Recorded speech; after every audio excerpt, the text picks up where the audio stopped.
வணக்கம், நீங்க பார்த்துட்டு இருக்க TechApps தமிழ் சேனல். இன்னைக்கான வீடியோவில் நம்ம பார்க்க போகிறது iPhone 17 Proவோட ஃபுல் ரிவ்யூங்க. ஸோ ஹானஸ்ட்டாக சொல்லணும்னா ஆப்பிள் iPhone 17 Proவில் ரொம்பலாம் நிறைய ஃபீச்சர்ஸ் கொடுக்கல, நிறைய மாற்றவும் இல்லை. பட் ஸ்டில் ஆப்பிள் பண்ணியிருக்கிற அப்கிரேட் சீரியஸ்லி ஒர்த்தாப்படுது. Especially camera users and performance அதிகமாக தேவைப்படுறவங்களுக்கு இந்த ஃபோன் வேற லெவல் பண்ணுதுங்க. ஸோ இந்த வீடியோவில் iPhone 17 பற்றின ஃபுல் ரிவ்யூ தாங்க பார்க்க போகிறோம். இந்த ஃபோனில் எதெல்லாம் நல்லா இருக்குது, எது நல்லா இல்லை, எல்லாத்தையுமே நான் இந்த வீடியோவில் ஷேர் பண்ணுறேன். ஸோ வீடியோக்குள்ள போகிறோம்னா நம்ம சேனலை சப்ஸ்கிரைப் பண்ணலாம், மறக்காம சப்ஸ்கிரைப் பண்ணி பக்கத்துல உள்ள பெல் ஐகானை பிரஸ் பண்ணிக்கோங்க. இந்த வீடியோக்கு லைக் பண்ண மறந்துடாதீங்க. Now let's get into the video.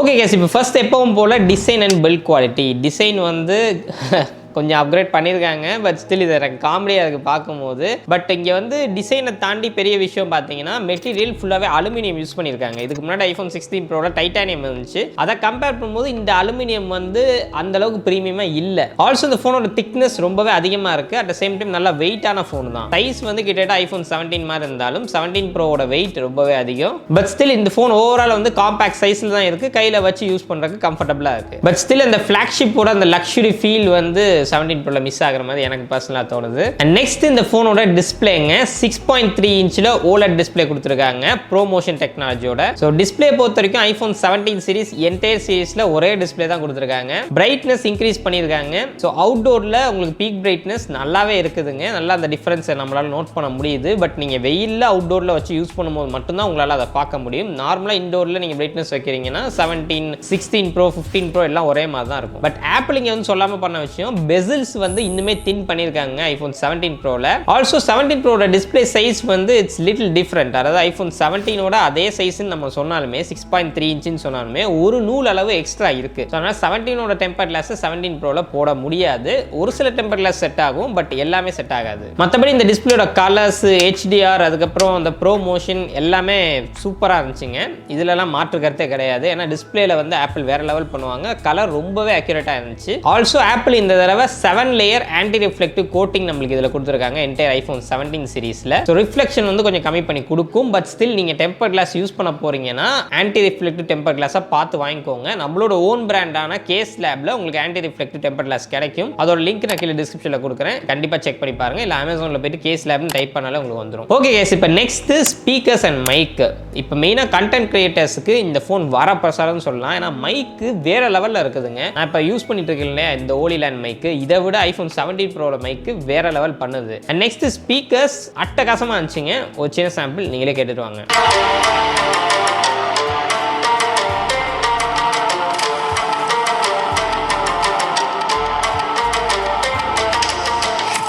And okay guys, இப்போ நெக்ஸ்ட் iPhone 17 Proவோட பெர்ஃபார்மன்ஸ் அண்ட் கூலிங். பெர்ஃபார்மன்ஸ் பீஸ்ட்னே சொல்லலாம். ஏன்னா A19 Pro Chip செட் கொடுத்துருக்காங்க. 6 கோர் CPU, 6 கோர் GPU இதில் இருக்கு. iPhone 17 கம்பேர் பண்ணும்போது இதில் 1 கோர் GPU வந்து அதிகமாக கொடுத்துருக்காங்க. மற்றபடி ஆப் எல்லாமே இன்ஸ்டன்ட்டாக ஓப்பன் ஆகுது. கேமிங்க்கு வந்து உங்களுக்கு நல்ல FPS கிடைக்குது.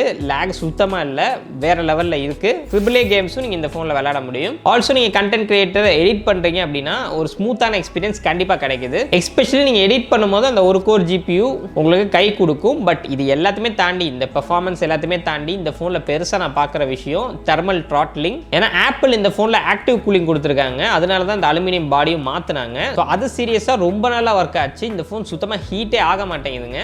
கேமிங் வீடியோ ரெக்கார்ட் பண்ணும்போது கூட அந்த ஹீட்டை நல்லாவே மேனேஜ் பண்ணுது. எஸ்பெஷலி இந்த போர்ஷன்லாம் வந்து ஹீட் ரொம்ப கம்மியாக தான் இருக்குது. கம்பேரிங் ப்ரீவியஸ் ஜென்ரேஷன் இதில் வந்து நல்லாவே அந்த டிஃபரன்ஸ் தெரியுது. ஸோ நீங்கள் ஒரு கிரியேட்டர் இல்லாட்டி கேமிங் பண்ண போகிறீங்க, உங்களோட ஃபோனை ரொம்பவே புஷ் பண்ணுவீங்க அப்படின்னா இது கண்டிப்பா உங்களுக்கு மேட்டர்ஸ். நெக்ஸ்ட் iPhone 17 Proல பேட்டரி லைஃப்ங்க. பேட்டரி பத்தி சொல்லணும்னா இதில் நம்மளுக்கு வந்து 4000 mAh பேட்டரி இந்தியன் யூனிட்ல கொடுத்துருக்காங்க. இதுவே நீங்க US வேரியன்ட் வாங்கும்போது 4250 mAh ஏதோ கிடைக்குது. அந்த சிம் ட்ரே இல்லாதனால அந்த இடத்துல உங்களுக்கு பேட்டரி எக்ஸ்ட்ரா கிடைக்கும். பட் ஸ்டில் இந்தியன் வேரியன்ட்லேயே உங்களுக்கு பேட்டரி லைஃப் ரொம்ப நல்லா இருக்கு. ஏன்னா பொதுவாக என்ன பண்ணுவாங்க ஆப்பிள் அப்படின்னா iPhone 16 16 Proல ஒரே பேட்டரி இருக்கும். பட் 16 Proட ஸ்பெக் பெட்டரா இருக்கிறதுனால பேட்டரி சீக்கிரமா இறங்கிடும். பட் 17 Proல அந்த பிரச்சனை இல்லை. இது வந்து 17 விட பெட்டரா இருக்கு பேட்டரி லைஃப். ஒரு நாள் உங்களுக்கு ஈஸியாக வந்துடும், பேட்டரி நினச்சி கவலைப்பட வேண்டாம். ஆல்சோ இந்த ஃபோன் ஃபாஸ்ட் சார்ஜிங் சப்போர்ட் பண்ணுது. 40 வாட் வயர் சார்ஜிங், அதாவது 0 to 50% 20 மினிட்ஸில் உங்களால் சார்ஜ் பண்ணிக்க முடியும். பட் இதில் ஒரு பிரச்சனை இருக்குது, ஆப்பிளோட 65 வாட் அடாப்டர் யூஸ் பண்ணாதான் உங்களால் இந்த ஸ்பீடை அச்சீவ் பண்ண முடியும். இப்போ கரண்ட்டாக இந்தியாவில் அப்படி ஒரு சார்ஜரே இல்லை. நீங்கள் மேக் சார்ஜரில் போட்டிங்கன்னா இந்த ஸ்பீடை அச்சீவ் பண்ணலாம். ஆல்சோ மேக் சேஃப்ல 30 வாட் சப்போர்ட் கொடுத்துருக்காங்க. இதுலேயும் நீங்கள் 40 வாட்டுக்கு மேலே இருக்கிற அடாப்டர் யூஸ் பண்ணும்போது ஃபுல் ஸ்பீட் கிடைக்கும். அண்ட் நெக்ஸ்ட்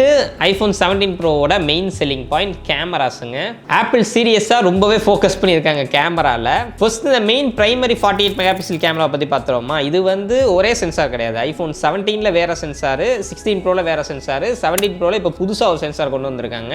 இந்த சென்சார் ப்ராபப்ளி உங்களுக்கு ஐஃபோன் 17 விடையுமே பெட்டராக பெர்ஃபார்ம் பண்ணுது. ஐஃபோன் 16 ப்ரோவோட இது வந்து சென்சார் சைஸ் பெருசு, அதனால அவுட்கம் வந்து நம்மளால விஷுவலாகவே பார்க்க முடியுது. ஐஃபோன் 17ஐயும் 17 ப்ரோவையும் சைட் பை கம்பேர் பண்ணி பார்த்தோம்னா இது கொஞ்சம் பிரைட்டராக இருக்குது. இதோட கலர்ஸ்லாம் வந்து கொஞ்சம் பெட்டராக இருக்கிற மாதிரி எனக்கு பர்சனலாக ஃபீல் ஆச்சு. HDR எல்லாமே வந்து இதில் ஐஃபோன் 17 ப்ரோவில் லிட்டில் பிட் கொஞ்சம் தூக்கி கொடுக்குற மாதிரி இருக்குது. ஸ்கின் டோன்ஸும் இதில் ரொம்ப பேலன்ஸ்டாக இருந்துச்சு. At the same time night ஃபோட்டோகிராஃபிக்கு, நைட்டில் லோ லைட்டில் எடுக்கிற ஃபோட்டோஸும் ரொம்ப நல்லா ஹேண்டில் பண்ணுது இந்த பிரைமரி லென்ஸ். அண்ட் அடுத்து 48 மெகா பிக்சல் டெலிஃபோட்டோ லென்ஸ். இது வந்து 8x போகும் அப்படின்னு ஆப்பிள் மார்க்கெட்டிங் பண்ணாலும் இந்த லென்ஸ் வந்து ஆக்சுவலாக 4x டெலிஃபோட்டோ தான். அது வந்து உங்களுக்கு ஆப்பிள் பைப்லைன் மூலமாக போய் மெகா பிக்சலை கம்மி பண்ணி 8x வரைக்கும் மேக்ஸிமம் கொடுக்கும் அப்படிங்கிறது தான் இதில் இருக்கக்கூடிய கான்செப்ட். பட் இதில் ரொம்ப நல்ல விஷயம் என்னன்னு பார்த்தீங்கன்னா, இது வந்து டிஃபரன்ஸே உங்களால் சொல்ல முடியாது. நீங்கள் 4xக்கும் 8xக்கும் நீங்கள் போட்டு எடுக்கிறீங்கன்னு வைங்களேன், உங்களால் அதை வந்து ஃபீலே பண்ண முடியாது. மெகா பிக்சல் குறையுது, குவாலிட்டி குறையுது, கிராப் ஆகுது, இதெல்லாம் நீங்கள் ஃபீலே பண்ண மாட்டீங்க. உங்களுக்கு 4xல என்ன டீட்டெயில் கிடைக்குதோ அதே டீட்டெயில் ஏறக்குறைய உங்களுக்கு 8xலையும் கிடைக்குது. அதனால் இது ஒரு பெரிய விஷயமே இல்லை. 8xன்னு நம்ம சொல்லிட்டு போயிடலாம். சர்ப்ரைசிங்லி இந்த 8x லென்ஸ் வந்து ரொம்ப நல்லா பெர்ஃபார்ம் பண்ணுச்சு. எனக்கு ரொம்ப பிடிச்சிருந்துச்சு. ஐஃபோன் 17 ப்ரோட மெயின் செல்லிங் பாயிண்ட் இதுதான். ஆல்சோ வந்து ஆப்பிள் வழக்கமாக என்ன பண்ணுவாங்கன்னா ப்ரோ மேக்ஸில் தான் இந்த 8xலாம் கொடுப்பாங்க. பட் இந்த வருஷம் வந்து ப்ரோலே அதை கொடுத்துட்டாங்க. அது ஒரு நல்ல விஷயம். எஸ்பெஷலி போர்ட்ரேட்ஸ் வேற லெவல் பண்ணுது. And next ultra wide angle லென்ஸுங்க. இதை பற்றி சொல்கிறதுக்கு ஒன்றும் புதுசாக இல்லை. இது வந்து ஒரே லென்ஸ் தான். 16 ப்ரோவில் இருந்து அதே லென்ஸ் தான் 17 ப்ரோலையும் கொடுத்துருக்காங்க. 17லையும் 17 ப்ரோலையும் ஒரே அல்ட்ரா வைட் ஆங்கிள் அந்த 48 மெகா பிக்சல் சென்சார் தான். அதனால் இது வந்து உங்களுக்கு நல்லாவே பெர்ஃபார்ம் பண்ணுது. லாஸ்ட் இயர் ஆப்பிள் வந்து அதை கொண்டு வந்திருந்தாங்க. இப்போ வரைக்கும் சூப்பராக பெர்ஃபார்ம் பண்ணிட்டு இருக்கு. அண்ட் இப்போ நெக்ஸ்ட் வீடியோ குவாலிட்டிங்க. இதில் தான் iPhone 17 pro king.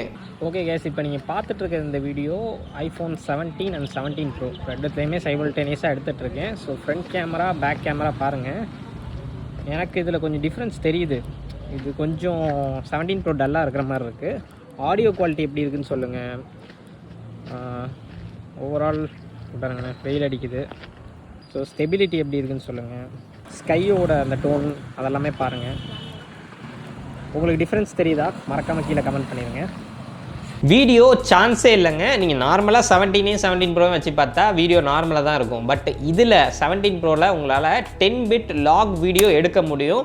Apple lock நீங்கள் எடுத்துகிட்டு அதுக்கப்புறம் அதை லட்டு போட்டு கலர் கிரேட் பண்ணுறீங்கன்னு வைங்களேன், இதில் கிடைக்கிற குவாலிட்டி உங்களுக்கு எதுலேயுமே கிடைக்காது, எந்த ஃபோன்லேயும் கிடைக்காது. DSLR கேமராக்கு ஈக்குவலண்ட்டான குவாலிட்டி உங்களுக்கு இதில் கண்டிப்பாக கிடைக்கும். நீங்கள் ஒரு ப்ரொஃபஷனலான ஒர்க்குக்கு போகிறீங்க அப்படின்னா, இப்போ ஒரு ஈவன் வெட்டிங் ஷூட் கூட இதில் நீங்கள் தாராளமாக பண்ணலாம். பண்ணிவிட்டு நீங்கள் அதுக்கப்புறம் போட்டு கலர் கிரேட் பண்ணிங்கன்னா உங்களுக்கு டிஃப்ரென்ஸே தெரியாது. நல்ல நீங்கள் சொருகி விட்டிங்கன்னா பார்க்குறவங்களுக்கே தெரியாது இது கேமரான்னு நினச்சிக்குவாங்க. அந்த அளவுக்கு அதோட டீட்டெயில் இருந்துச்சு அப்படிங்கிறத நான் சொல்கிறேன். பொதுவாக என்னென்னு பார்த்தீங்கன்னா, நீங்கள் ஐஃபோன் 17ல் வீடியோ எடுக்கிறீங்கன்னா அதில் வந்து உங்களுக்கு ஆர்டிஃபிஷியல் ஷார்ப்பனிங் இருக்கும். ஜூம் பண்ணி பார்த்தீங்கன்னா ஃபோனில் எடுத்த மாதிரி தெரியும். பட் இதில் வந்து ஆர்டிஃபிஷியல் ஷார்ப்பனிங் இல்லாமல் ரொம்ப நேச்சுரலாக இருக்கும். அதுக்கு தான் நம்ம லாக் மெயினாக யூஸ் பண்ணுவோம். ஸோ அது ஒரு மெயின் செல்லிங் பாயிண்ட் ஐஃபோன் 17 ப்ரோக்கு. மற்றபடி இண்டஸ்ட்ரி லீடிங் ஸ்டெபிலிட்டி உங்களுக்கு கிடைக்கும். நான் சொல்லவே தேவையில்லை. ஐஃபோனோட கேமரா ஸ்டெபிலிட்டி எப்படி இருக்கும்னு உங்களுக்கே தெரியும். ஆல்சோ இதில் வெயிட் நல்லா இருக்கிறதுனால ஒரு மாதிரி பேலன்ஸ்டான ஃபீல் கிடைக்குது. அதாவது நீங்கள் வீடியோ எடுக்கிறீங்கன்னா கிம்பல்லாம் இல்லாமல் சுத்தமாக அந்த ஷேக் இல்லாமல் உங்களால் வீடியோ எடுக்க முடியும். ஆக்ஷன் மோட்லாம் போடாமலே சூப்பரான வீடியோஸ் உங்களால் எடுக்க முடியும். நல்ல ஸ்டேபிளான வீடியோஸ் கையில் வச்சு நார்மலாக எடுத்தாலே போதும். அண்ட் மற்றபடி ஃப்ரண்ட்டில் பார்த்தீங்கன்னா ஒரு 18 mega pixel centre stage camera கொடுத்துருக்காங்க. இந்த கேமராவும் இந்த வருஷம் ஆப்பிள் அப்கிரேட் பண்ணியிருக்காங்க. இது ஐஃபோன் 17ல் இருக்கிற அதே கேமரா செட்டப் தான். பட் ஸ்டில் இது வந்து பெரிய அப்கிரேட். 16 ப்ரோவோட கம்பேர் பண்ணும்போது ரொம்ப பெரிய அப்கிரேட். ஃப்ரண்ட் கேமரா அல்டிமேட்டாக இருக்குது. நல்ல டீட்டெயில் கிடைக்குது. லோ லைட் பர்ஃபார்மன்ஸ் வேற லெவல் பண்ணுது. ஓகே கேஸ், இப்போ 17 ப்ரோ பற்றி ஆல்மோஸ்ட் எல்லாத்தையுமே சொல்லிட்டேன். இப்போ யார் ஐஃபோன் 17 ப்ரோ வாங்கலாம், இந்த இந்த ஃபோன் ஒர்த்தா அப்படின்னு கேட்டிங்கன்னா இந்த ஃபோன் கண்டிப்பாக ஒர்த்து. பட் யார் வாங்குறாங்க அப்படிங்கிறத பொறுத்து. நீங்கள் இப்போ ஒரு கேஷுவல் யூசர் லைக் இன்ஸ்டாகிராம் பார்க்க போகிறேன், ஃபேஸ்புக் பார்க்க போகிறேன், மெசேஜ் பண்ணுவேன், மற்றபடி பேசிக் யூசேஜ் தான் இருக்கும், கேமராவில் வந்து அப்பப்போ ஃபோட்டோ எடுப்பேன் அப்படின்னா உங்களுக்கு 17 Pro தேவையே இல்லைங்க. ஏன்னா 17லேயே உங்களோட நீட்ஸ் எல்லாமே சாட்டிஸ்ஃபை ஆயிரும். 17 Pro யாருக்குன்னா அல்டிமேட்டான பெர்ஃபார்மன்ஸ் வேணும், லைக் நான் கேமிங் பண்ணுவேன், ஆல்சோ எடிட் பண்ணுவேன், ரொம்பவே உங்கள் ஃபோனை புஷ் பண்ணுவேன் அப்படின்னு நினைக்கிறவங்க ஐஃபோன் 17 Pro போகலாம். வேலிடான ரீசன். நீங்கள் எக்ஸ்ட்ரா ஒரு 45,000 50,000 பே பண்ணுறதுல தப்பே இல்லை. அண்ட் ரெண்டாவது மெயின் முக்கியமான காரணம் கேமரா செட்டப்புங்க. அந்த லாக் வீடியோ அண்ட் 8x உங்களுக்கு வேணும் அப்படின்னு நினச்சிங்கன்னா யோசிக்காதீங்க, ஐஃபோன் 17 Pro போயிருங்க. பிகாஸ் இதெல்லாம் வந்து பெரிய அப்கிரேட் ஐஃபோன் 17ஓட கம்பேர் பண்ணும்போது. ஸோ கேமரா அண்ட் பெர்ஃபார்மன்ஸ் இந்த ரெண்டு விஷயத்துக்காக நீங்கள் எக்ஸ்ட்ரா பே பண்ணி இந்த ஐஃபோன் 17 Pro தாராளமாக வாங்கலாம். ஆல்சோ நீங்கள் வந்து ஐஃபோன் 15 Pro இல்லை 16 Pro வச்சிருக்கீங்கன்னா ஐஃபோன் 17 Proக்கு நீங்கள் அப்கிரேட் பண்ண தேவையே இல்லை. பட் அதுக்கு கீழே இருக்கீங்கன்னா கண்டிப்பாக ஐஃபோன் 17 Pro ஒரு வர்த்தான அப்கிரேடாக இருக்கும். அண்ட் ஓகே கேஸ், இந்த ரிவ்யூ பிடிச்சிருந்துச்சுன்னா மறக்காமல் லைக் பண்ணிக்கோங்க. ஆல்சோ கம்பேரிஷன் வீடியோ ஐஃபோன் 17 Proவையும் 17ஐயும் வச்சு ஒரு கம்பேரிஷன் வேணும் அப்படின்னு நினச்சிங்கன்னா மறக்காமல் கீழே கமெண்ட் பண்ணுங்கள். கண்டிப்பாக நான் கொண்டு வரேன். பிகாஸ் ரெண்டு ஃபோனுமே இப்போ நம்ம கையில் இருக்குது. அண்ட் அவ்வளோதான் கேஸ், இந்த ஒரு வீடியோ மீண்டும் சந்திக்கிறேன். நன்றி, வணக்கம்.